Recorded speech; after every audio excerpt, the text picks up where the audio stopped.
A man alive only in memory, yet walking the streets of London. Welcome to Echo Mysteriosa. I am your host, Ravela. Tell me, where are you listening from today? Your voices make these mysteries unforgettable. Let's uncover the truth. It was on a damp October morning in the year of 1893 that I found myself once again sharing the warmth of our sitting room at 221B Baker Street, soothed by the crackling fire and the familiar figure of Sherlock Holmes bent over the Persian slipper that held his tobacco. Outside, a grey fog curled like a living thing through the streets of London, and the clatter of hooves on wet cobblestones echoed with a kind of restless anticipation. Within these rooms, however, there was calm, if one may describe the tension of Holmes's intellect as anything short of turbulent serenity.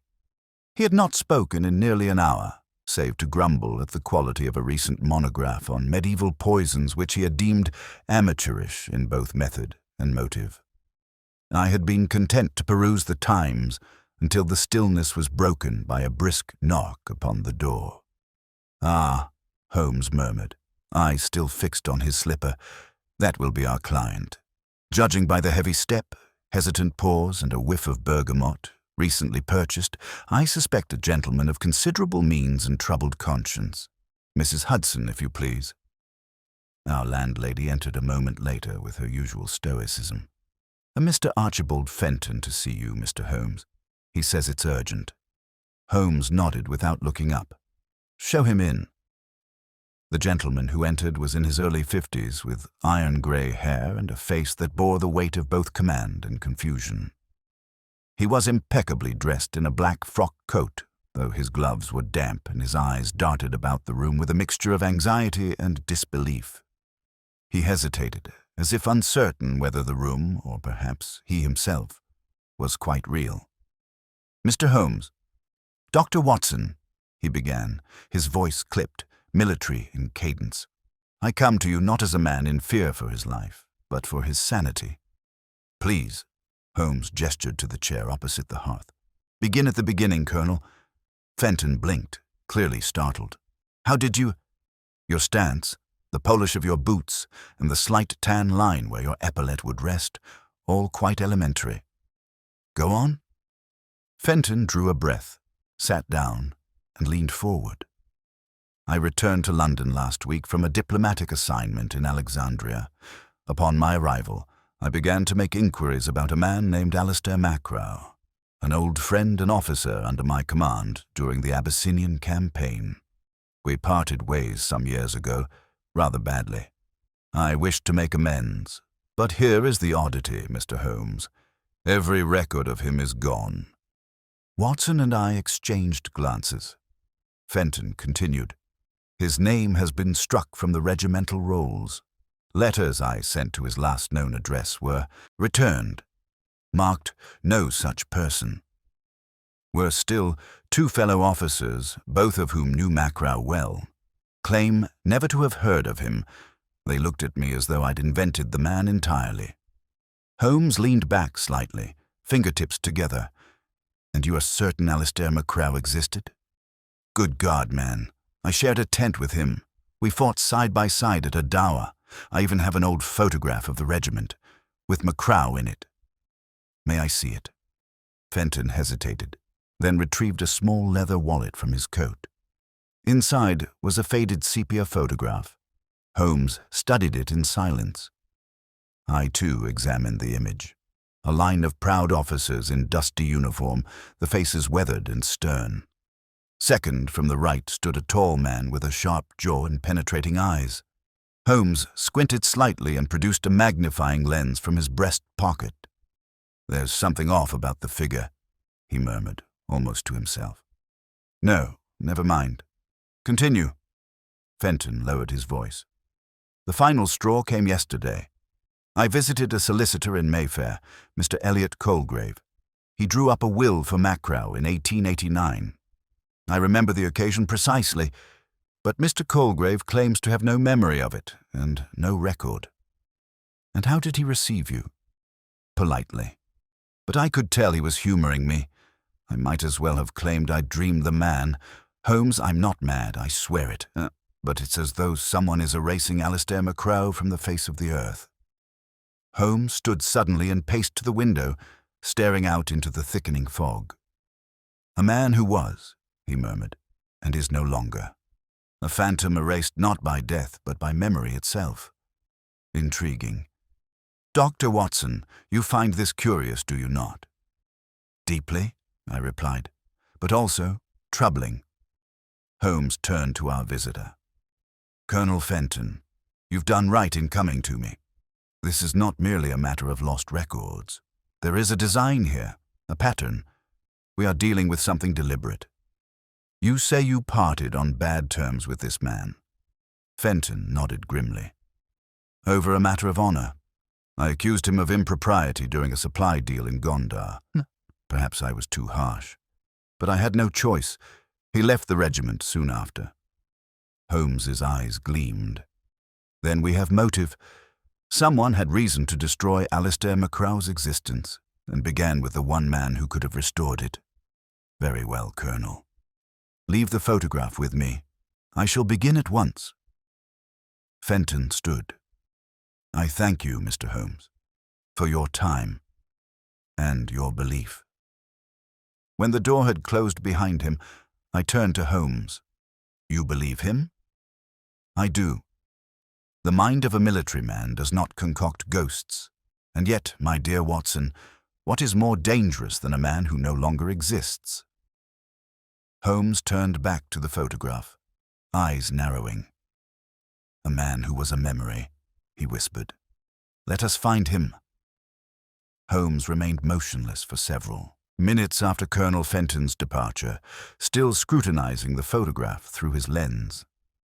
The flickering light from the fireplace cast odd shadows across his features, making him appear almost spectral himself. I waited in silence, well aware that to interrupt Holmes in such a state was to risk having my conversational efforts dismissed with a withering glance or a brief biting reply. At last, he straightened and handed me the photograph. Look carefully at the figure of Alistair MacCrow, second from the right. What do you observe? I took the image and studied it as best I could. The photograph, though faded, was still legible.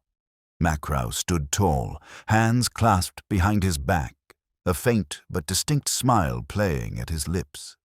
His boots appeared slightly more polished than those of his companions, his stance straighter. He seems to stand out, I ventured, as if the photographer caught him more clearly than the others. Holmes nodded. Precisely. That sharpness is the first anomaly. Either he moved less, or the lighting happened to favor his position, but that seems unlikely in an outdoor military photograph, with even distribution. Secondly, observe the shadows beneath the chin and along the collar, slightly inconsistent with the others. Suggests tampering. Tampering? You mean the photograph was altered? Perhaps not the entire photograph, but MacCrow's presence within it may have been inserted after the fact, or removed if Colonel Fenton's copy is a rare survivor of deliberate erasure. Whichever it is, Watson, someone has gone to extraordinary lengths to manipulate the memory of a man. I stared at the image anew, as if its secrets might surface under my gaze. And yet, surely falsifying a photograph must be a difficult undertaking even in this day. Indeed, which is what makes it so curious, the average criminal does not possess the skill, tools, or motive to conduct such an operation, not just with a photograph, but with army records, personal correspondences, and the memories of those who knew MacCrow. This is not the work of one man. It is a conspiracy. Holmes turned away from the fire, snatched his coat and cane, and swept toward the door with the focused energy of a man who had found the scent. Come, Watson. We must pay a visit to Mr. Elliot Colgrave in Mayfair. Let us see what the good solicitor remembers, and more importantly, what he does not. The fog had thickened, casting the city in a ghostly pallor as we hailed a cab. The gas lamps glowed faintly behind gauzy curtains of mist, and the scent of coal smoke lingered in the air. Holmes sat in silence, his brow furrowed, occasionally murmuring to himself in French or Latin, as was his wont when deep in thought. Colgrave's office was nestled in a row of elegant brick buildings along Brook Street, its brass plate recently polished and the interior reeking of old wood and law books. A boy in uniform escorted us to the inner office, where Mr. Elliot Colgrave himself rose to greet us. A lean man in his 60s with a lined face and a suspiciously practiced smile. "Mr. Holmes, Dr. Watson, how very unexpected. To what do I owe the pleasure?" "We come regarding Alistair MacCrow," Holmes said without preamble, studying the man's reaction. Colgrave's smile faltered, slightly but perceptibly. "I'm afraid I don't know anyone by that name." Holmes nodded as though he had expected this. "Colonel Archibald Fenton mentioned that in 1889 you drew up a will for a man of that name. You deny this?" "I most certainly do," Colgrave said stiffly. "I've kept records of every client and transaction these past 30 years. No Macrow appears among them." Holmes stepped forward, pulling from his coat a small notebook. "Then perhaps you could indulge me by answering a few questions. Have you ever met Colonel Fenton?" "Indeed, once or twice, many years ago. He was a friend of a client." "Would you consider him an honest man?" "Impeccable reputation." "And yet he insists you drew up a will for a man who does not exist." "I cannot account for the Colonel's memory," Colgrave said coldly. Holmes's tone remained mild, but his eyes sharpened. "Have your records ever been tampered with, Mr. Colgrave?" The solicitor bristled. "My records are kept in a locked cabinet behind me, and the only key rests in my own pocket. I have clerks, yes, but none are permitted unsupervised access." "Would you object to my examining your ledgers from the year 1889? Colgrave hesitated. It was subtle, but to Holmes, any delay was as good as confession. "It's highly irregular, but not illegal." The solicitor relented, unlocked a drawer, and drew out a heavy ledger, placing it upon the desk. Holmes opened it at once, flipping pages rapidly. His gaze paused at a blank half-page dated April 17th, 1889. No entries, just a space between two detailed transactions. "Curious," he said softly. "All entries are recorded in your neat hand. But this page is clean, not torn, not blotted, just absent. Why would that be?" Colgrave frowned. I cannot say. Perhaps I was ill that day, or the entry was delayed. Or removed," Holmes finished. He closed the ledger. "Thank you, Mr. Colgrave. That will be all, for now." Back outside, Holmes pulled me into a covered alcove, away from the passing carriages. The solicitor lied. "You believe so?" "I know so. He remembers Macrow. His hesitation, the blank page in the ledger, it all fits, but he is either being pressured or is complicit. I suspect the former. Too many pieces are missing for coincidence." We returned to Baker Street by foot. Holmes was silent until we reached our sitting room, where he paced the rug furiously. "There is a methodical hand behind this, Watson. I've seen it before. The calculated deletion of a man's existence from society. This reeks of intelligence work. Espionage? Perhaps. Or blackmail or state secrets. There are certain departments within the government that deal in shadows. If Macrow became inconvenient." A knock interrupted us. Mrs. Hudson appeared, pale. "Beg pardon, Mr. Holmes. There's a gentleman downstairs. He refuses to give his name, says only that you'll want to see him before the night is over." Holmes arched an eyebrow.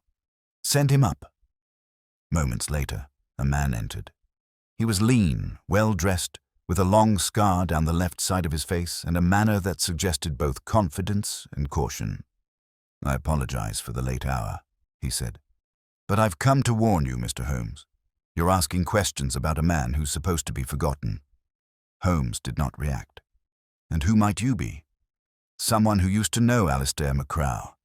Someone who believes he's still alive." The room fell silent. "Then tell us," Holmes said, stepping forward. Why the world is being made to believe he never was. The man glanced toward the door, then back to Holmes, because he saw something he was never meant to see. And with that, the puzzle grew deeper, more complex, and infinitely more dangerous. Holmes did not move a muscle. His fingers, steepled in their customary pose, remained perfectly still, but his eyes bored into the stranger as though attempting to unpick the very fibers of his soul. I, for my part, could scarcely contain my curiosity. The man's manner, his words, his very presence in our sitting room spoke of danger, not of the vulgar street-level sort, but of a rarer breed, the peril that thrives behind velvet curtains and encrypted dispatches. "You say he saw something," Holmes said at last. "Something he should not have. Begin at once, and do not lie." The man gave a half-smile, not of amusement, but of a man long familiar with threats and weary of their weight. He took the chair by the hearth without waiting for invitation, tugged off his gloves, and folded them precisely. "My name is irrelevant. Let's say I was stationed in Cairo in '87, part of a diplomatic protection detail for the Foreign Office. Macraw was there too, unofficially. He had been moved sideways from the military, something about an unrecorded disciplinary transfer. But he still wore the uniform, made all the right appearances. He paused to glance toward the window, as though expecting a rifle barrel to emerge from the mist beyond. Macraw was clever. Too clever. He knew the routine cover stories were false, realized certain trade envoys were moving papers that never passed through the usual channels. One night, he stumbled upon something, or someone, he shouldn't have. He never said what exactly, but he changed after that. He became nervous, secretive, and then, one morning, he simply vanished." Holmes remained impassive. "When was this?" "October, 1888. We were told he had returned to England, but there was no record of passage, no trace of movement." "Why come to me now?" Holmes asked. The man looked at the fire for a moment. "Because someone started stirring the ashes. Fenton's inquiries. Your visit to Colgrave. People will be watching you now, and if the men behind this think you're close to something, then I'll disappear as Macraw did," Holmes said, nodding thoughtfully. "Tell me, is Macraw alive?" The man stood, eyes dark. "He was. 2 years ago, I saw him, briefly in Prague. Bearded, unkempt, eyes like glass. He didn't recognize me, or pretended not to. And now, I don't know. But if you're planning to look for him, tread carefully. The ones who erased him, they don't make mistakes twice." Without another word, he turned and left, his footfalls swift and soundless on the stairs. We remained in silence for some time after, the fire crackling behind us. I looked to Holmes, expecting some immediate course of action, but instead he merely stood at the window, watching the fog. "Well, Holmes," I ventured, "are you convinced?" He did not turn. "A tale like that can be manufactured, Watson, but the details, the texture, felt real, especially the mention of Prague. That city has become something of a crossroads for unofficial diplomacy these past few years. If Macraw had reason to flee England, it would be a natural place to vanish into the shadows." "What now?" "We dig," Holmes said. "Not in Prague, not yet, but here. Before one removes a man from the world, one must understand the shape he leaves behind. Let us revisit Macraw's final movements before his disappearance. Tomorrow we travel to Aldgate." "Why Aldgate?" "Because that is where Macraw's last known letter was posted. Fenton mentioned it casually, from a lodging near Aldgate, I believe, when we spoke. He may not have realized its significance, but to vanish cleanly, one must start from an edge. And Aldgate, Watson, is very near the edge of many things." The following morning broke with drizzling rain and a sullen wind. Holmes was uncharacteristically silent during our cab ride eastward, save for a single murmured comment about the poetry of fog and its usefulness to the modern criminal.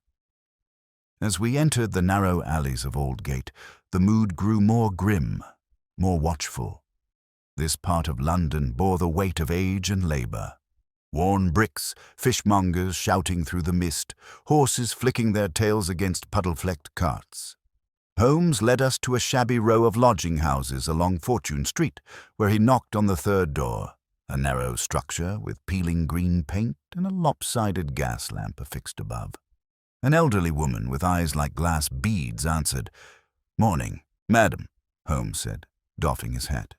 "We're looking into the whereabouts of a former tenant, a military gentleman who lodged here around the autumn of 1888. Name of Macrow." She squinted at us. Macrow. Tall fella, strange eyes. Holmes smiled faintly. "That sounds like him. Third floor, back room. He was quiet. Paid in advance. Always kept to himself. I only ever saw him with a trunk and a roll of maps. Left one morning without a word." "Did he leave anything behind?"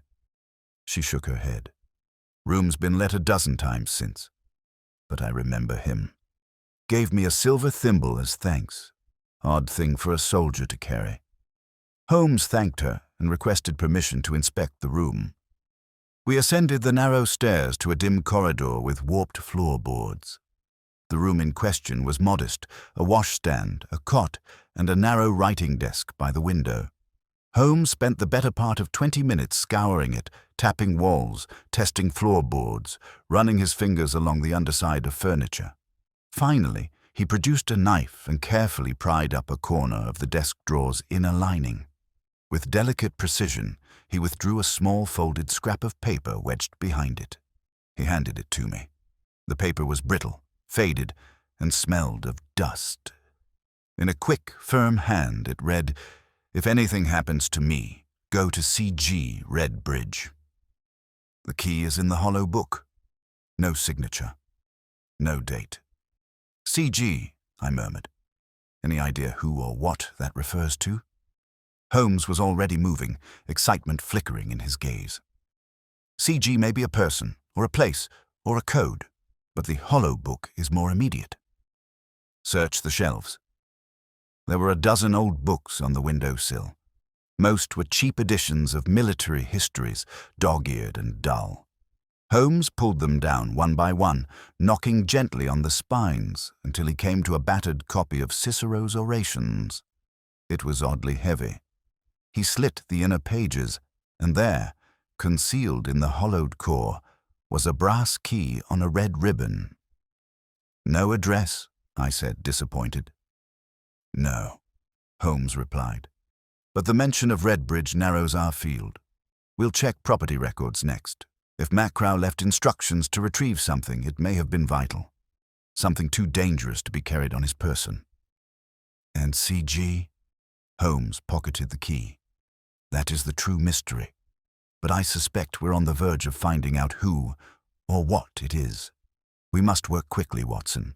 We're no longer alone on this trail." I saw then what Holmes had already deduced. On the windowsill, barely visible in the condensation, was a single, recent fingerprint. Someone else had been here, and not long ago. Holmes stared at the faint fingerprint on the window pane, his expression sharpening into the crystalline focus I'd come to recognize as the signal of imminent action. "Still moist," he muttered. "Made within the last hour, perhaps less." He stepped back from the sill, motioning for me to remain still. "There are 2 sets of footsteps in the dust.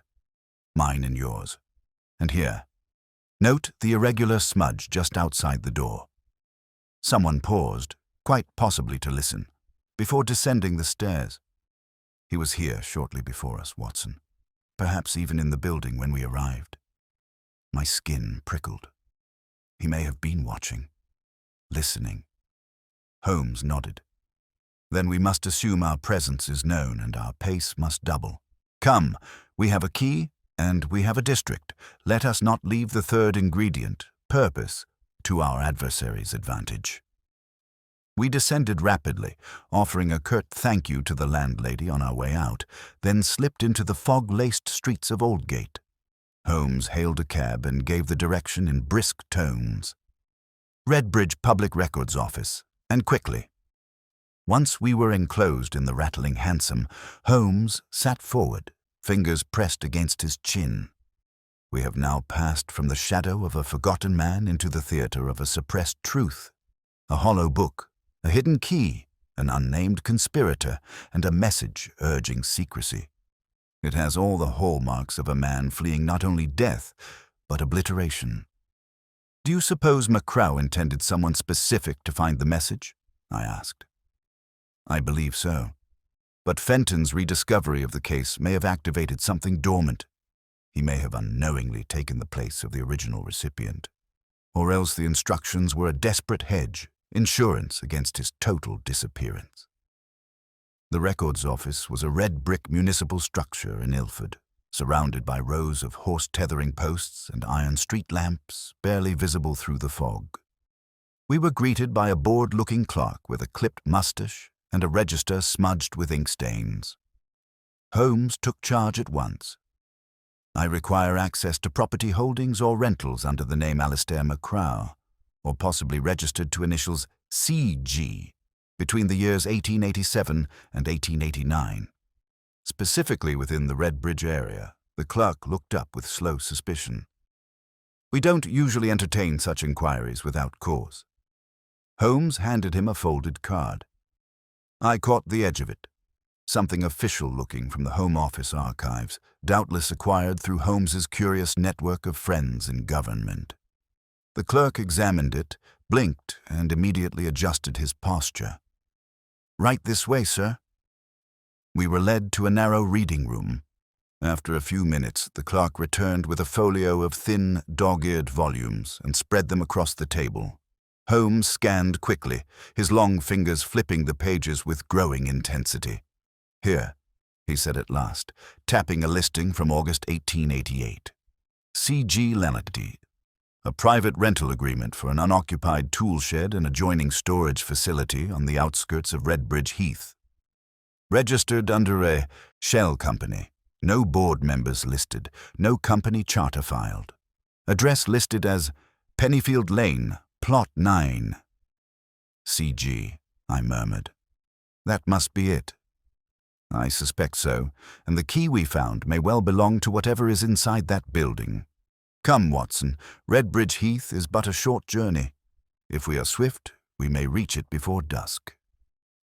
The ride through the East End and out into the fringes of Essex was bleak. The city fell away into open lanes and skeletal trees, their bare branches black against a pale and dying sky. When the cab reached Pennyfield Lane, a crooked, half-rutted path marked by weather-worn milestones, we disembarked. Holmes walked ahead, the brass key clutched in his hand like a lodestone. We passed 8 indistinct plots, mostly ruined sheds or allotments turned fallow. But at the 9th, a different structure awaited us. The building was squat, made of dark stone and roofed in tar paper. A rusted chain hung from a padlocked door. The surrounding ground was untouched by carts or boots, a curious thing for any property, even in abandonment. Holmes examined the lock, then inserted the key. It turned smoothly with a faint click. "Remarkable," he said quietly. "After all these years, no one has interfered. Or no one has dared." The interior was pitch dark and close with dust. We stepped inside and Holmes struck a match. By its feeble glow, we saw shelves lining the walls, each one filled with neatly stacked wooden boxes, canvas rolls, and a low filing cabinet covered in oilcloth. The scent of mildew and age filled the air. Holmes began methodically opening boxes. Inside were papers, hundreds of them. Telegrams, correspondence, maps marked with ink, even photographs of men in Eastern dress, shaking hands with uniformed British officers. Some were stamped confidential or bore Foreign Office headers. "Watson," he said in a low voice, "this is no mere storeroom. This is a cache of intelligence, reports, covert agreements, unsanctioned transactions. And here, look." He lifted a sealed envelope from beneath a stack of files. It bore the initials AM in wax. He opened it carefully. Inside was a letter addressed to an unnamed recipient.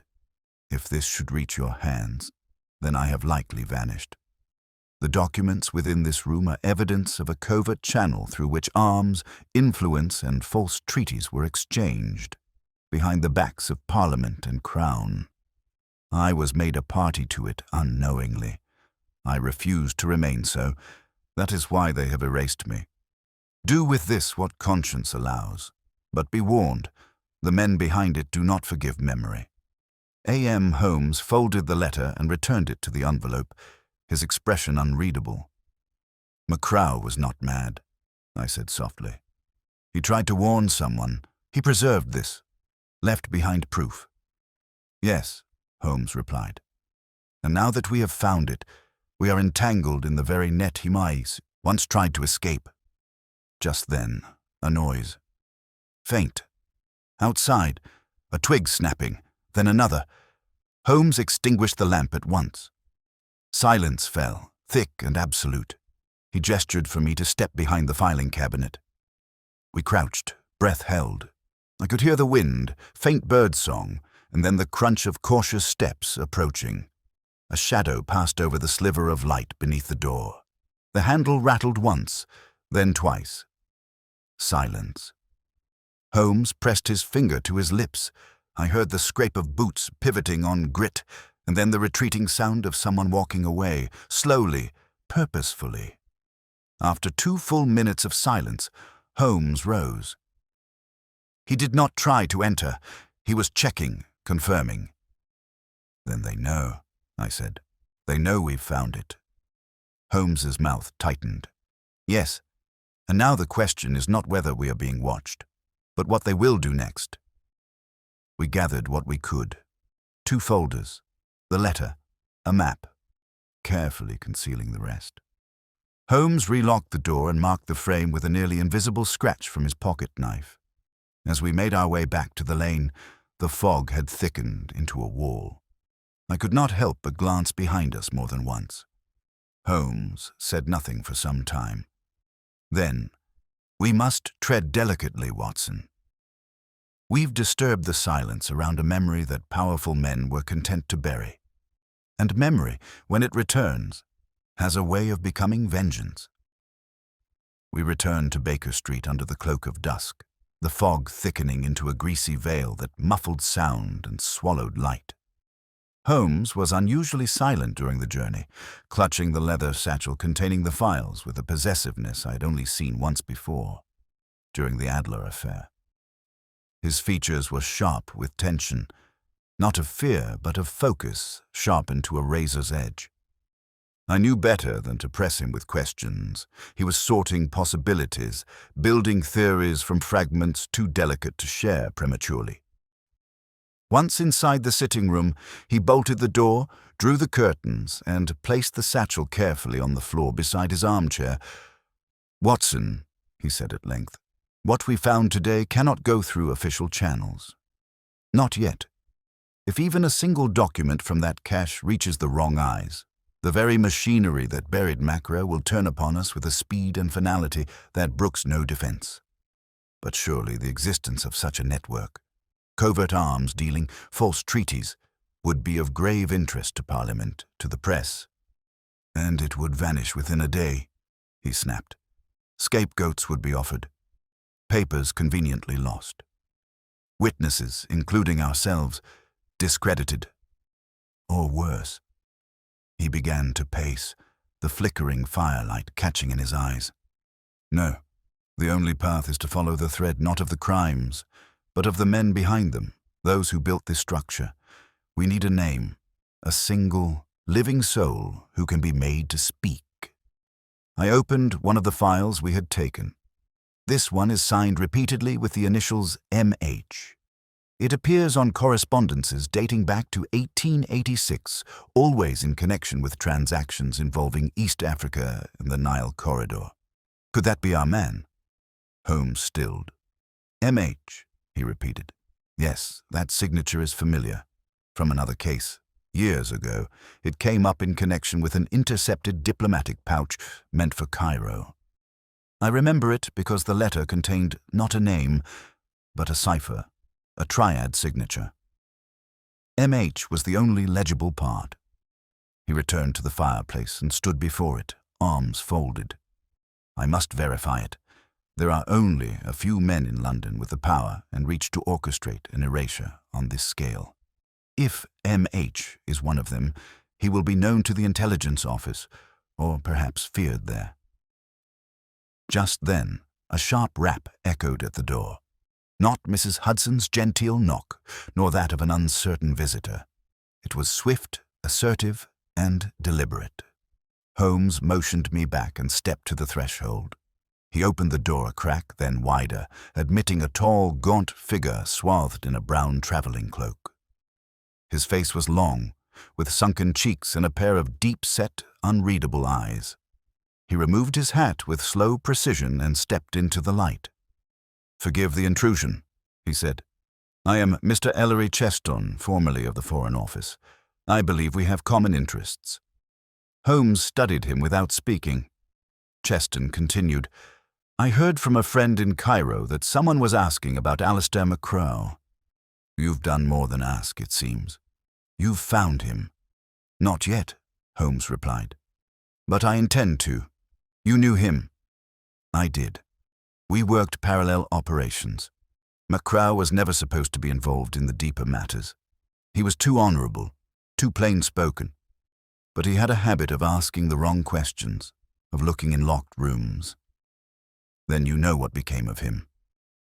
Cheston hesitated, then sat in the chair nearest the fire, as though suddenly aged by the weight of memory. In 1888, he intercepted a shipment manifest routed to Alexandria under the guise of agricultural machinery. Inside were firearms, enough to arm 2 battalions. The shipment bore diplomatic seals. He traced the authorizing documents to a group operating under a shell corporation, Charlemagne Group, CG on the ledgers, a clever acronym.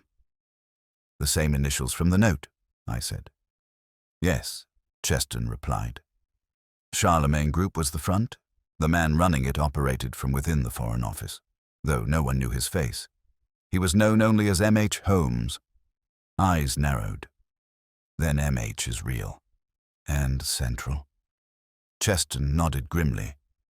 McCrow confronted a liaison about it. 2 days later, the man was found dead in what was ruled a drowning. McCrow left Egypt the next day. I never saw him again. "Why come forward now?" Holmes asked. "Because you've brought him back into the light, and someone is going to kill you for it." Silence followed, broken only by the ticking of the mantelpiece clock. Cheston leaned forward. "You need a living name. I can give you one.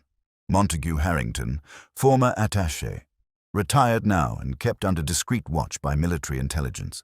He was the man McCrow suspected of running the paperwork through Charlemagne Group. If he talks, you'll have your link to M.H. Holmes turned to me. Pack your revolver, Watson. We're paying a visit to Hampstead." The fog had thickened again by the time we arrived at the Harrington residence, a stately Georgian townhouse set back from the street by a hedge of tall yews. Holmes instructed the driver to wait with the engine running, a detail not lost on me. We were shown in by a tight-lipped housekeeper who led us to a study heavy with the smell of pipe smoke and ink. There, seated behind a roll-top desk, was Montague Harrington. He was pale, perhaps from illness or age, but the eyes were sharp and intelligent. He looked at Holmes with no surprise, as if our arrival had been expected. "Mr. Holmes," he said, "you are either very brave or very foolish." Holmes inclined his head. "The line between the two is often narrow, but I walk it knowingly. We're here about Alistair McCrow." The man stiffened. "That name is not to be spoken in this house." Holmes advanced. "Then I shall whisper it, along with M.H. and Charlemagne Group, along with diplomatic shipments, erased ledgers, and an entire room in Redbridge filled with records no one was meant to find." Harrington's fingers curled around the edge of the desk. "You know nothing." "I know enough to have brought the noose very near." Holmes pulled from his coat the envelope with McCrow's letter and placed it on the desk. Harrington stared at it as if it were a live flame. "I will not speak," he whispered. "Not to you, not to anyone." "You'll speak," Holmes said, voice soft and even, "because the alternative is far worse. I give you a single night. Tomorrow, Scotland Yard will receive this letter and a full dossier. But if you speak now, on record, you may find that the wheel turns more gently." Harrington's shoulders sagged. A long pause stretched between us. Then he reached for the bell pull, but not to summon help, to summon conscience. "I'll speak," he said finally. "But you won't like the answer, because Macrow didn't just disappear." He looked up at us with hollow eyes. He agreed to vanish. Holmes did not flinch. If anything, the stillness that overcame him was more acute than a sudden movement. I saw the way his eyes fixed on Harrington.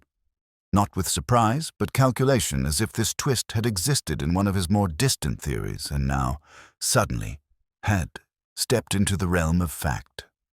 "He agreed to vanish," Holmes repeated, his voice low, probing. "You will explain that sentence." In full, Harrington's fingers trembled slightly as he reached for a decanter on the desk, pouring himself 2 fingers of brandy. "He didn't offer us any." I noticed that Holmes didn't mind. "In 1888, the man began, "Macrow came to me. Not with a threat. He wasn't the blackmailing sort. He came with questions. Thought he could appeal to my honor, as if the idea of integrity still held weight in the corridors we both walked. He paused, took a long sip, then continued. I warned him. I told him the truth, half of it anyway. That Charlemagne Group existed, yes, and that it served a purpose, a necessary one.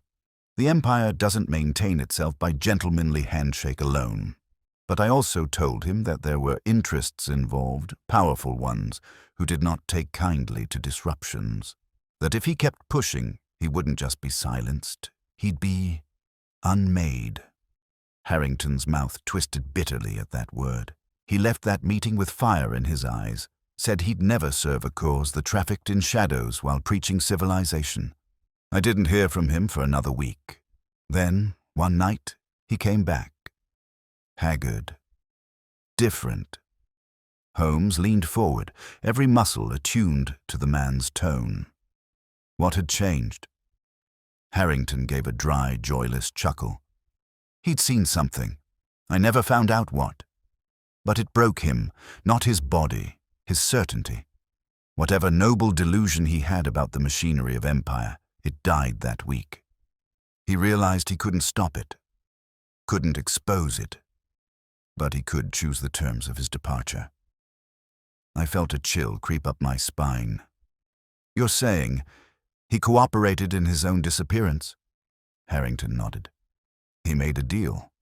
In exchange for his silence, they allowed him to live, out of sight, out of reach.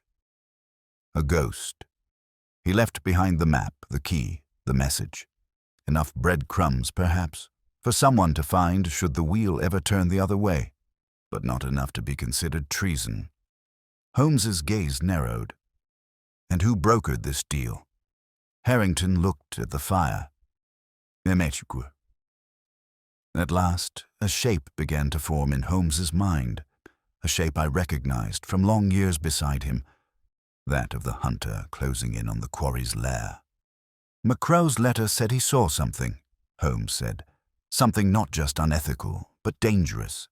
Perhaps beyond even the trafficking of arms and political favors. Do you know what it was? Harrington hesitated, then shook his head. Number, but I know where he saw it. In Vienna. That's where the final orders were issued, where he witnessed the hand behind the curtain. I don't know what he saw, but after Vienna, he was no longer the man I had known. Holmes rose. Then that is where we must go.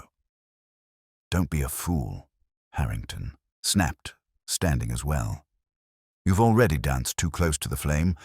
Vienna isn't a city, it's a theater, and behind its curtains are men who rewrite the script the moment you step onto the stage. Holmes turned at the door. Then let them rewrite. But the past is no fiction, Mr. Harrington. It leaves its marks, and I intend to follow them. We stepped out into the damp air, the fog now thinning under a crescent moon. I saw Holmes draw a deep breath, the tension in his shoulders shifting as though the story had bent toward him at last. He hailed a cab, and we rode in silence halfway through the city before he spoke again. "Macrow didn't disappear because he was silenced," he said at last. "He disappeared because he understood that staying visible meant the truth would die with him. He chose anonymity to keep the possibility of truth alive. What an extraordinary gamble." "And now," I asked, "what is our next step?" Holmes gave a thin smile. "Vienna, naturally. But not in pursuit of a ghost. We pursue the hand that wrote Macrow's last script." Before leaving London, Holmes insisted on delivering the contents of the Redbridge cache to a trusted intermediary at the British Museum, Professor Mercer, a man whose loyalty to the sanctity of archival truth rivaled Holmes's own commitment to logic. The documents were to be locked in a vault, with instructions that they be released publicly only in the event of Holmes's unexplained death. "If we are to be silenced," Holmes told me, "let it be the last silence before a very loud reckoning." 3 days later, we arrived in Vienna. The city was elegant and treacherous in equal measure. Its cafes filled with spies posing as poets, and its government buildings as opulent as any palace. Holmes wasted no time. He had traced Macrow's name to a guest ledger in the Kaiserhof Hotel from November of 1888. We visited the establishment, and Holmes, with his usual tact, bribed the concierge to produce the guest logs from that time. Sure enough, Macrow had stayed under his own name. But what caught Holmes's eye was not Macrow's signature. It was the one beneath it, Matthias Heilig. "M.H.," Holmes murmured. "At last, he writes himself into the record." Heilig was no ordinary diplomat. A quick inquiry revealed he had once served as liaison between various embassies and a covert trade mission based in Eastern Europe. Known to few, remembered by fewer. Yet Holmes's attention lit on a detail easily missed, an obscure note beside Heilig's name, Verein für Wissenschaft und Ordnung, a scientific society whose name seemed harmless, even quaint. "Watson," Holmes said, his voice tense, "that society is not what it appears. It is a front. I've heard whispers of it from Mycroft. Experimental research, chemical applications, and behavioral manipulation, all quietly tested during military campaigns under controlled environments. I begin to suspect that what Macrow saw was not a transaction, but a trial. A trial, I realized, of something unspeakable, a demonstration of power hidden within diplomacy. It was no wonder Macrow had vanished. We located the Society's registry building on a quiet street near the Ringstrasse. It was closed to the public, but Holmes had anticipated that. In the grey hours before dawn, we scaled the rear courtyard gate and entered through a narrow ventilation duct, Holmes insisting with great effort that a diet of tobacco and coffee made for excellent flexibility. The inner rooms were sterile, too sterile. Shelves of labeled vials, sealed drawers of dossiers, and beneath them, locked cabinets marked with both scientific notations and military rankings. It was there we found the final fragment, a correspondence file between M.H. and an unnamed officer, dated December 1888. The topic? A test conducted in the deserts outside Cairo, psychological influence trials, induced compliance, doctrinal restructuring, soldiers reprogrammed without their knowledge. Macrow had been listed as an observer. I stared at the final page. It contained no conclusions, only a phrase, initial success. Observer compromised. Containment initiated. Holmes folded the page slowly. Macrow saw not corruption, but transformation, he said. He saw men unmade from within, minds altered, and when he refused to endorse it, they initiated containment. They turned the machine of empire not to silence, but to erase. Outside, Vienna stirred to life. Trams began to ring, smoke rising from early chimneys. But we stood in that sterile room, our breath clouding the air, surrounded by the lingering remnants of a truth almost too vast to grasp. "Holmes," I whispered, "do we dare bring this to light?" His eyes met mine, bright and terrible in their clarity. "We must, because silence, Watson, true engineered silence, is the final crime." Holmes remained motionless, the dossier still in his hand, the page trembling ever so slightly as the furnace of his mind burned through implications faster than even he could speak. I stood beside him, the sterile scent of the laboratory clinging to the air around us like the memory of an illness. What we had uncovered, these trials, these experiments on the pliability of the human will, was no longer merely a matter of espionage or buried corruption. It was something altogether darker. This was a philosophy with teeth. "Containment initiated," I read aloud again, the words dry and foreign on my tongue. They meant him, didn't they? Macrow. Holmes nodded once. They used him, or tried, and when he could not be bent, they chose to make him vanish. As both warning and precaution, but more than that, Watson, understand this. They did not kill him. They did something much worse. They unmade his narrative. Every mention, every record, every shared memory, scrubbed or poisoned. A cold sweat prickled my skin. But he left traces. The message, the key, the room in Redbridge. Exactly. He resisted their psychological erasure the only way he could, through carefully buried redundancies. Not enough to alert them, just enough to allow the truth to resurrect itself, if the right mind went looking. Holmes stepped away from the filing cabinet and paced the narrow room, running his hands through his hair in a rare gesture of agitation. "This file, this facility, they're not just relics of an experiment gone rogue. They are templates. If this operation continued beyond Vienna, and I believe it did, then we are dealing with a machinery of influence operating beneath the surface of diplomacy. One that has never truly stopped." A faint creak echoed from beyond the door. Holmes froze, and in the next second, the flame in his eyes vanished, replaced by an eerie calm I recognized all too well. He extinguished the oil lamp on the work table and gestured toward a low cabinet beneath the vials. "Inside. Now, do not speak unless I speak first." We squeezed into the cabinet just as the door opened. From the slits between the wood panels, I saw the hem of a long coat and the glint of polished shoes. A man entered, his gait deliberate. There was no rush to his movements, only purpose. He went directly to the drawer we had opened moments before, removed the remaining papers, and flicked through them in the dim light. Then, with a soft exhale, he folded the files and tucked them into a leather case.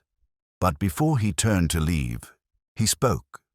Softly, in English, though tinged with a northern accent. "You've seen enough, Mr. Holmes." He didn't look around, didn't search. He simply let the statement hang in the air and walked out, closing the door behind him with a finality that echoed like judgment. We remained silent for a full minute. Then Holmes opened the cabinet and emerged, his face unreadable. "He knows we're here," I said, voice hushed. "Why didn't he stop us?" "Because he doesn't need to, not yet. He wanted us to know he knows. It's a message, one of restraint for now. But make no mistake, Watson. This was a move in a larger game, one where death is too simple a conclusion." We left the building before dawn, broke fully, slipping into the half-awake streets of Vienna like shadows returning to their source. Holmes, rarely one to rush travel, insisted we return to London immediately. By the evening of the following day, we were again seated in the sanctuary of 221B Baker Street, the city around us bustling in its eternal rhythm, unaware of the dark pulse newly discovered beneath it. Holmes wasted no time. He wrote to Mycroft, enclosing coded references to Vienna, Macrow, and the operation we had uncovered. Mycroft's reply arrived the next morning, terse even for him. "Cease inquiry. Your position is known. Retaliation would not discriminate. Advise discretion. Holmes read it aloud and tossed it into the fireplace. An admission by absence, he said quietly. Mycroft cannot intervene, which means he's either bound or afraid. Likely both. I crossed the room and poured myself a brandy. So what now? We've stirred something vast and faceless. Macrow is either lost or in hiding, and we've marked ourselves in the process. Holmes took the glass from my hand and downed it in one motion. Now, we bring it to the man who began it all. Fenton. Colonel Archibald Fenton greeted us with a mixture of relief and wariness when we returned to his residence in Belgravia. His hair seemed grayer than before, his posture less stiff, but his eyes were still searching for an anchor in a reality that had been quietly edited. "You found something," he said, once we were seated. Holmes didn't answer at once. Instead, he produced the surviving fragments.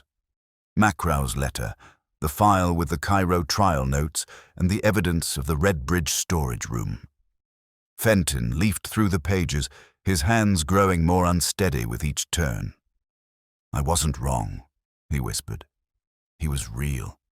And he was right." Holmes nodded. "But you must understand the cost of that truth.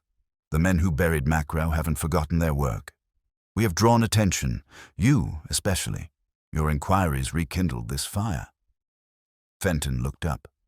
"What do you need from me?" "Names," Holmes said. "Allies. Anyone in your old regiment or in the circles Macrow trusted, who may yet remain beyond the reach of this machinery." Fenton hesitated, then gave a slow nod. "There may be one. Major Carlyle. Retired now, keeps a cottage in Norfolk. He and Macrow were closer than I ever was. If Macrow left behind a failsafe beyond London, it would be there." "Then that is our next destination," Holmes said.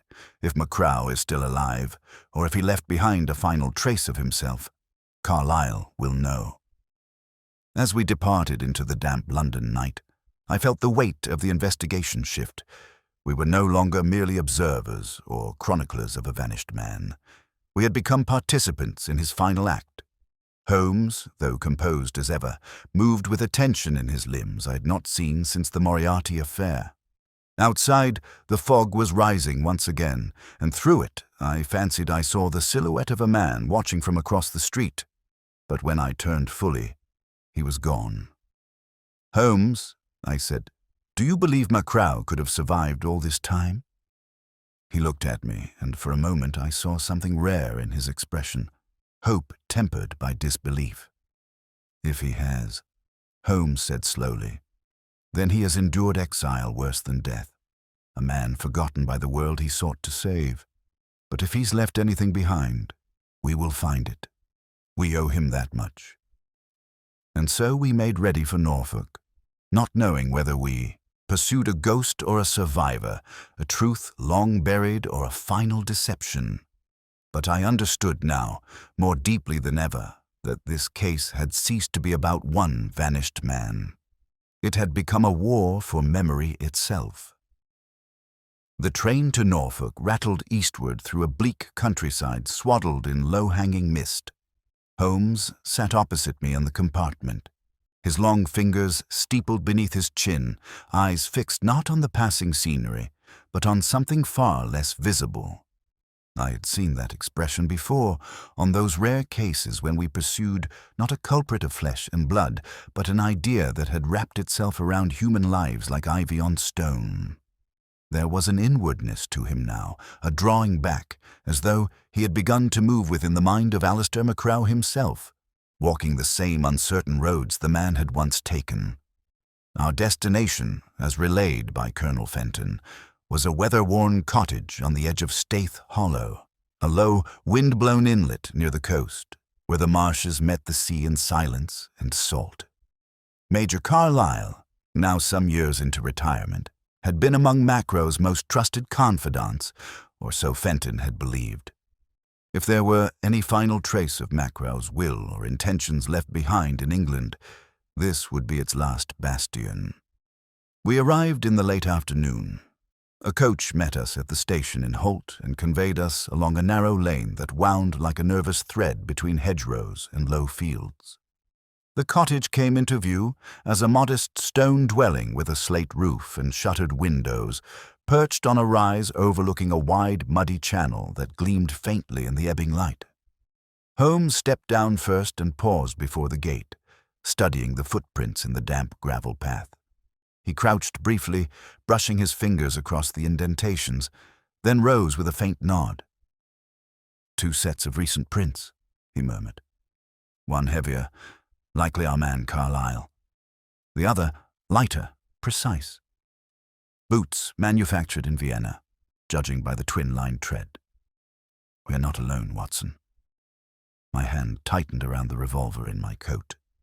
Holmes turned the latch and approached the door, which opened before he could knock. Major Horace Carlyle stood in the threshold. Tall, spare, and ramrod-straight despite his years, he had the air of a man who had never fully unlearned the habits of command. His eyes, pale grey and assessing, flicked from Holmes to myself. "I thought you'd come," he said quietly, "after what happened in Vienna." Holmes raised an eyebrow. "Then you've been informed." Carlyle stepped aside, motioning us into a dim but tidy sitting room. "They sent a man 3 days ago. Polite, smooth-voiced, and perfectly forgettable. Said he was here to check on my welfare. I checked on his intentions instead. He left with a smile and empty hands." Holmes moved to the hearth and stood with his back to the fire. "Major, we need to know everything. You were close to Macro. You knew the truth, at least in part. If there is any fragment of him left, any message, confession, instruction, we must have it now. The web is tightening." Carlyle poured us each a measure of whiskey and sat across from us. I knew Alistair before he became whatever it is they turned him into. Before he started seeing ghosts behind every file, betrayal in every handshake. He came here once, late in '89, just after he'd disappeared. He looked like a man escaping from behind his own eyes. I put him up in the guest room. He stayed for a week. "Did he say why he came?" I asked. "Not at first. He barely spoke. But on the 3rd night he left something in the writing desk upstairs. Said if anyone came looking, not just anyone, but someone who could see what he saw, they'd need it." He rose slowly, the movements of age disguised by the rigidity of discipline, and led us up a narrow staircase to a small bedroom under the eaves. The room was spare. A single cot, a worn rug, and a walnut writing desk positioned beneath the window. Carlyle moved to the desk and withdrew a long envelope, yellowed with time, its flap sealed with a darkened smear of wax. Holmes took it reverently, opened it, and withdrew a sheet of heavy parchment. Written in Macro's unmistakable hand were a series of names, dates, and symbols, a ciphered list, carefully ordered and cryptically annotated. But at the bottom, in larger script, were 3 words that sent a shiver through me. The Chimera Protocol. Holmes's eyes flicked rapidly over the page. This is it, his failsafe. These names, these aren't just agents. They're test subjects, and this. He tapped a string of numbers. This is a schedule. A calendar of deployments correlated with changes in observed behavior. He was tracking the results of those experiments. "Chimera?" I asked. "What does it mean?" "A hybrid," Holmes said, his voice low. "A creature composed of different animals. In myth, a monster. In science, an artificial construct." I believe this was the name of the operation Macro witnessed, the program that tested psychological manipulation on military personnel. Carlyle nodded grimly. He told me enough to make me fear it. They weren't just studying control. They were altering identity, fusing loyalty, memory, and suggestion to create compliance without conscience. Holmes turned sharply. "Did he say who was overseeing it?" Carlyle hesitated. He didn't name them directly, but he feared one man above all others, called him the architect, said he never saw his face, only heard his voice in the recordings. British, educated, surgical in his precision. Holmes paced the room, the parchment held lightly in his fingertips. "I believe that man is M.H., he said. "Matthias Heilig, yes. But more than that. A code name. A persona shared by others, perhaps. But always behind. The curtain. And now we know what he built." I felt the air grow heavier with the weight of the implications. "Holmes," I said, "what are we to do with this?" "We complete what Macrow began. We expose the protocol, publicly, irrevocably, and we force the hand of the ones who would rather stay hidden. But won't that place us in danger? You saw the reach of these men." Holmes gave a slow, tight nod. "Yes, but we are already marked. The question now is whether we act before they do." He turned to Carlyle. "I need your help. We must bring this list to someone incorruptible, someone with access to the press, someone who can guarantee that once the truth is known, it cannot be buried again." Carlyle considered for a long moment. Then he nodded. "There's a man, editor of the New British Review. Old friend, bit of a zealot. He'd risk his reputation if the story were true." Holmes smiled thinly. "Good. Then we move swiftly." Outside, the night was falling fast, the sea breeze rattling the shutters like distant gunfire. Holmes tucked the parchment into the inner pocket of his coat and turned to me. "It is no longer just a matter of deduction, Watson. This is now an act of resistance. Memory has enemies, and we—" He straightened, eyes fierce beneath his brow. "We are its defenders." We departed Major Carlyle's cottage at first light, the document folded tightly inside Holmes's breast pocket, its contents burned into his mind. The wind off the North Sea cut through our coats like knives, but Holmes seemed unaffected, his pace urgent, his eyes set with quiet purpose. We took the coach back to Holt, boarded the midday train to London, and arrived in the capital by nightfall, the city's fog seeming thicker than usual, as if the streets themselves sensed the weight of the secret Holmes now carried. He said little during the journey, and I knew better than to interrupt his thoughts. He was building a path, an invisible lattice of deduction, risk, and strategic exposure. By the time we reached Baker Street, he was already issuing instructions. "We do not go to the yard, not yet. We go to Tavistock Square." I looked up from removing my gloves. "The New British Review?" Holmes nodded. "Carlyle's editor friend, Jonathan Neal. If he has even half the courage Carlyle claims, he'll publish. But more importantly, he'll know how to do so safely. There is still time to bury this if we are careless. We must ensure there is no lever by which it can be undone." After a few hours' rest, we set out the next morning, crossing the city by foot and cab, moving deliberately, eyes always watching for signs that we were being followed. Twice, Holmes changed direction mid-step. Once, he led us through a florist's back entrance and exited via the opposite alley. "They've tightened their net," he murmured, "but they haven't moved to close. It. Not yet. They want to know where the trail leads." When we arrived at the offices of the New British Review, a squat Georgian building tucked behind Tavistock Square, we were met by a clerk who recognized Holmes instantly and ushered us into a private meeting room without a word. Moments later, Jonathan Neal entered, a man in his early 50s with a hawk-like profile, graying temples, and ink permanently smudged into the pads of his fingers. He looked at Holmes with a mixture of caution and curiosity. "I was told you'd bring something dangerous." I thought it a metaphor. "It is no metaphor," Holmes replied.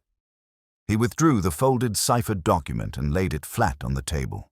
"It is a confession and a warning, a record of a psychological experiment conducted under the aegis of empire, on its own men, conducted by individuals who now seek to erase every trace."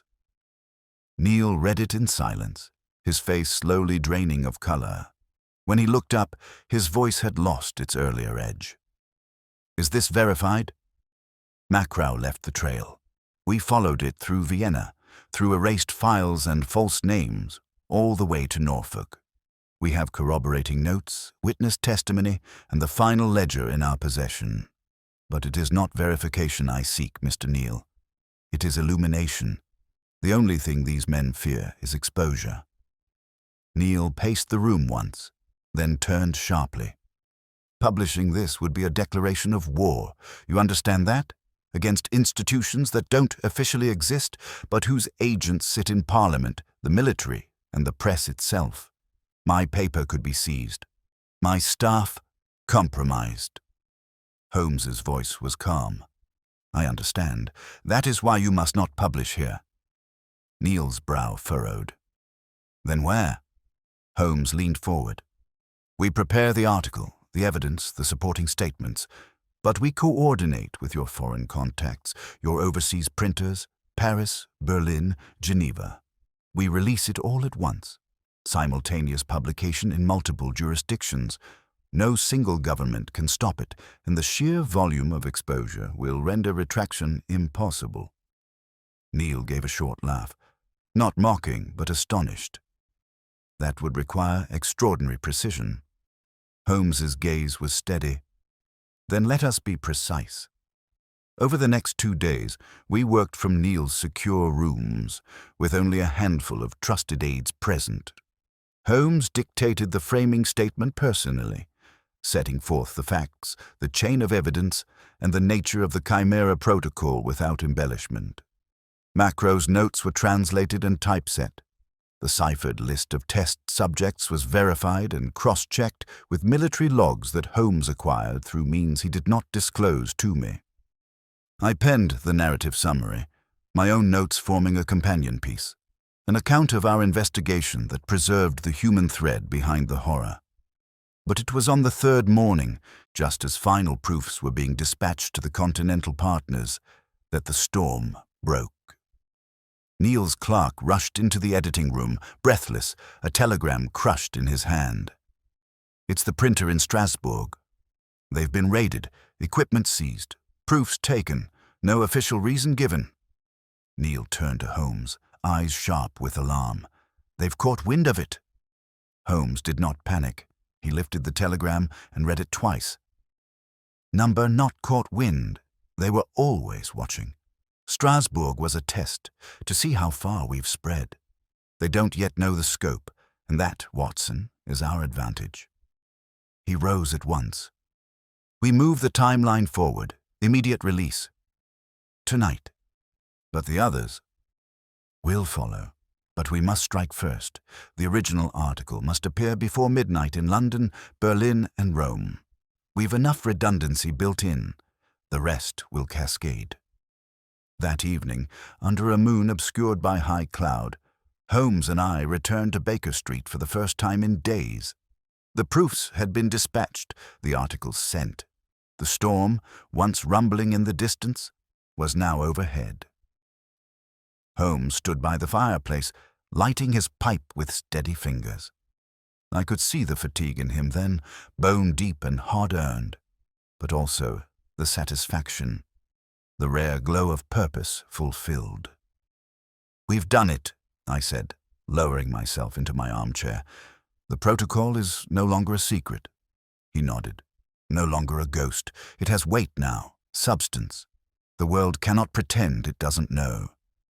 Just then, a sharp rap came at the door. Holmes's eyes met mine.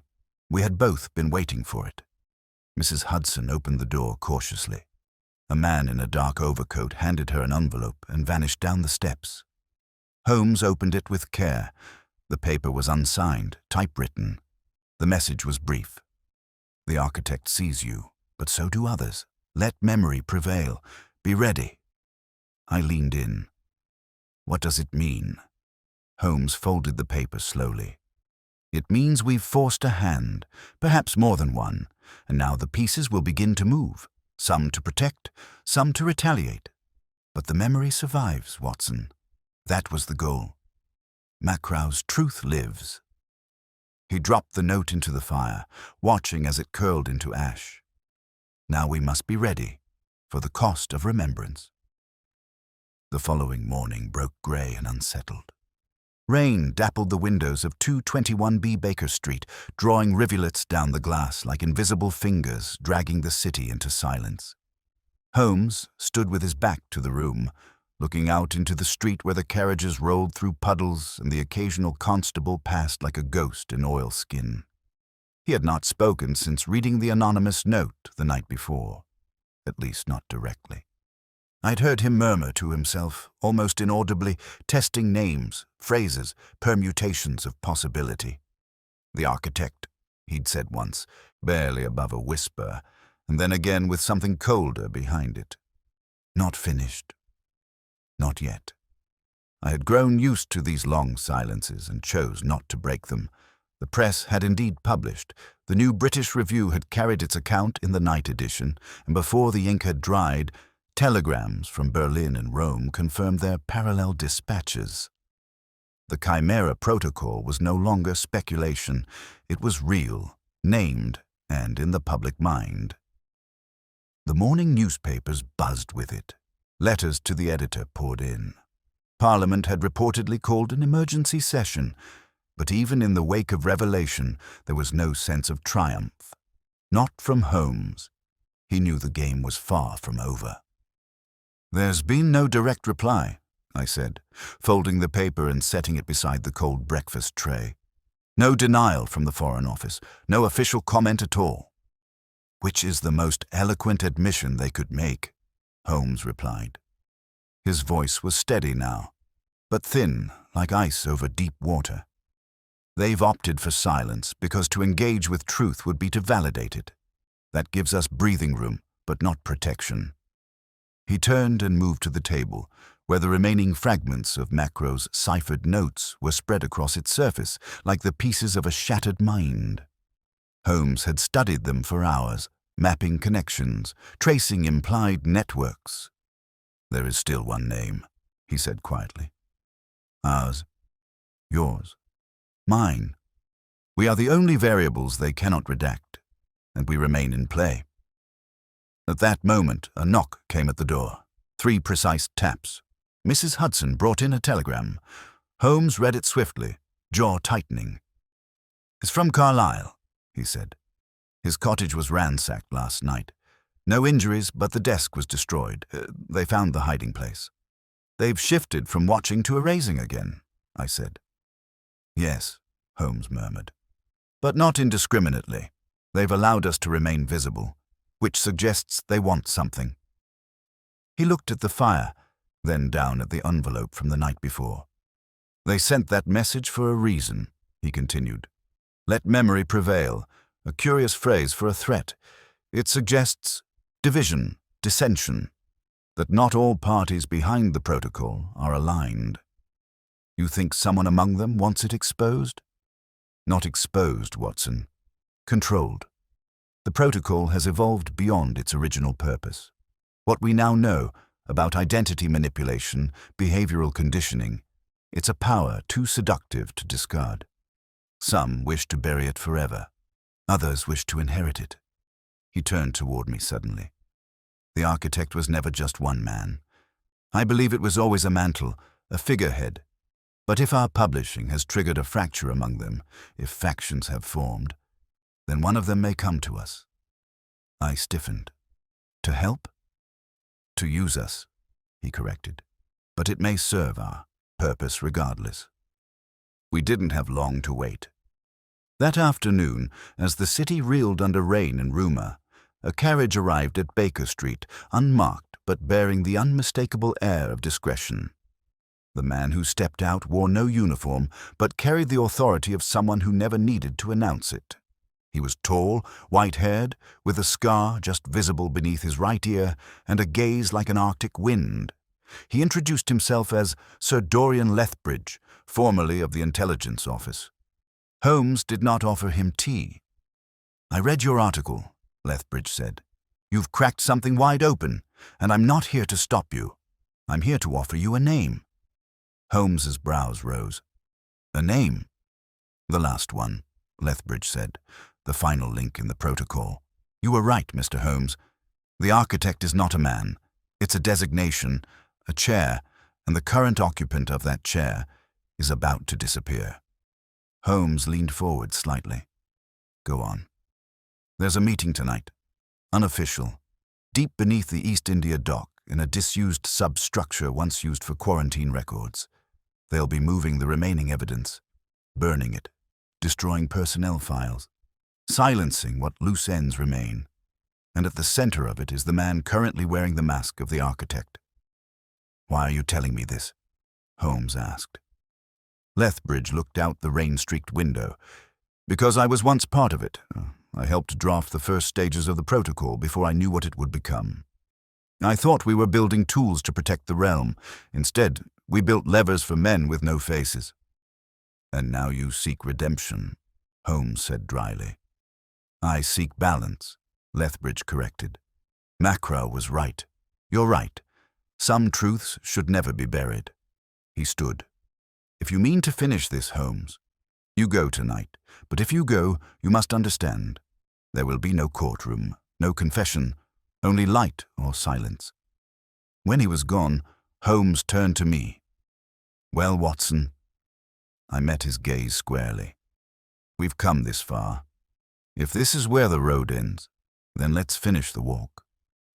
Night fell fast, and with it, the certainty that this final confrontation would not be carried by deduction alone.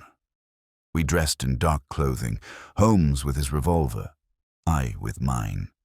We moved through the city like shadows, through back alleys, beneath the din of the river traffic, to a service gate beside the Thames where a rusted chain had already been removed.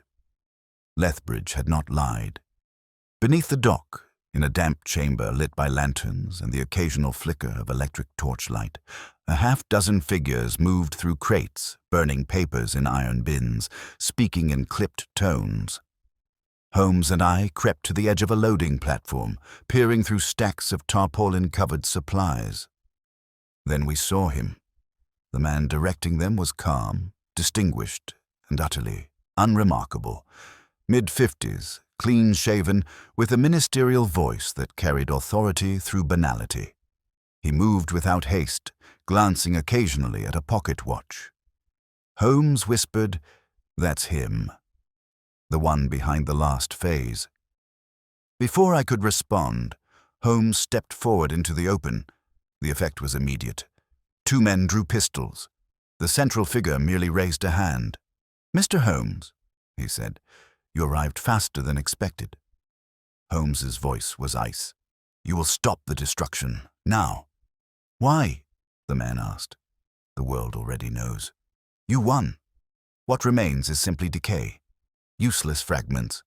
But fragments contain names, and names remember." The man stepped closer. "Then what do you propose?"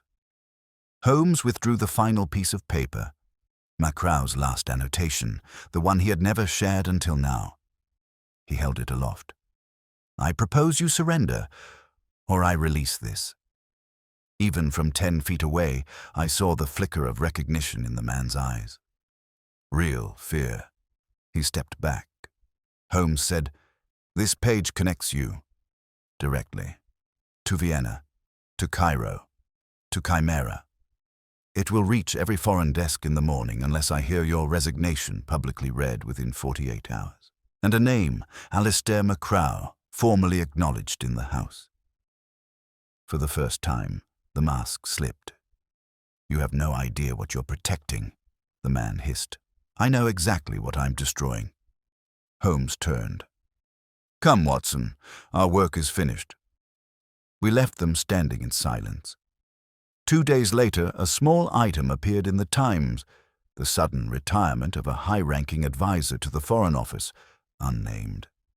Beside it, a brief apology read before Parliament, a single sentence acknowledging serious errors of judgment in a disbanded psychological program. But it was enough. Holmes, sitting once again by our fire, said nothing for a long time.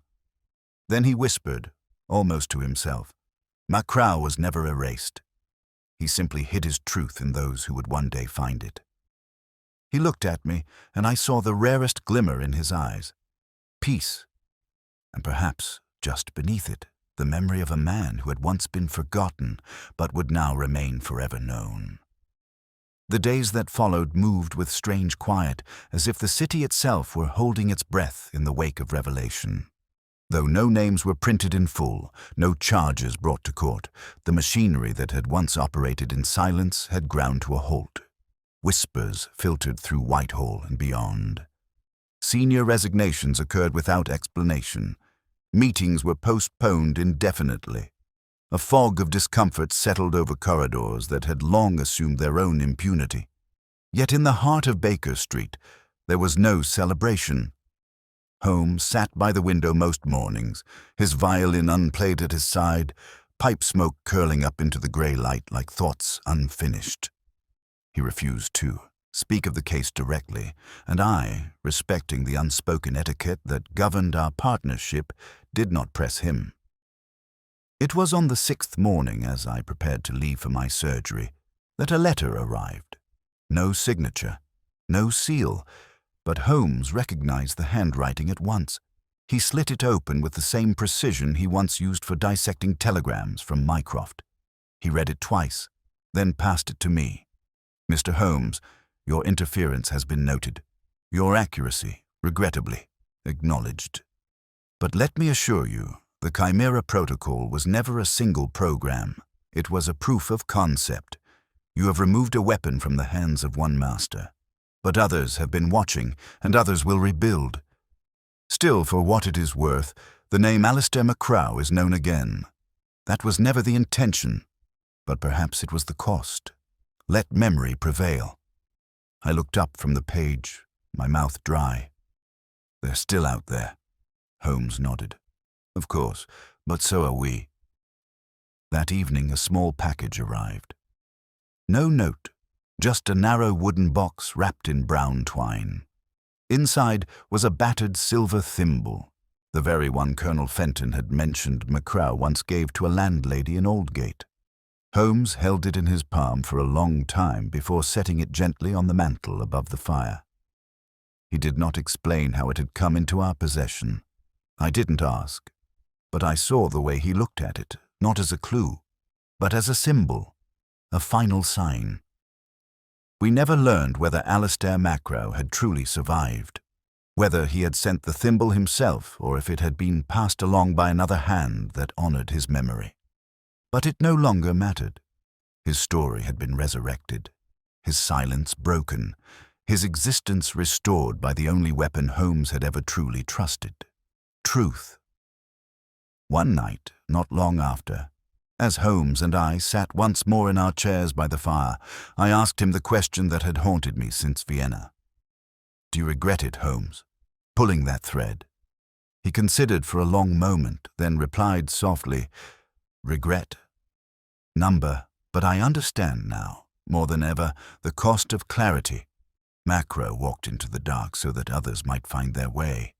That is not so different from our calling, is it, Watson?" "No," I said. "It isn't." We sat in silence, the city murmuring beyond the window, the world forever changed in ways it would never quite acknowledge. But the truth remained, and memory prevailed, memory prevailed, memory prevailed, memory prevailed, memory prevailed, memory prevailed, memory prevailed, memory prevailed, memory prevailed, memory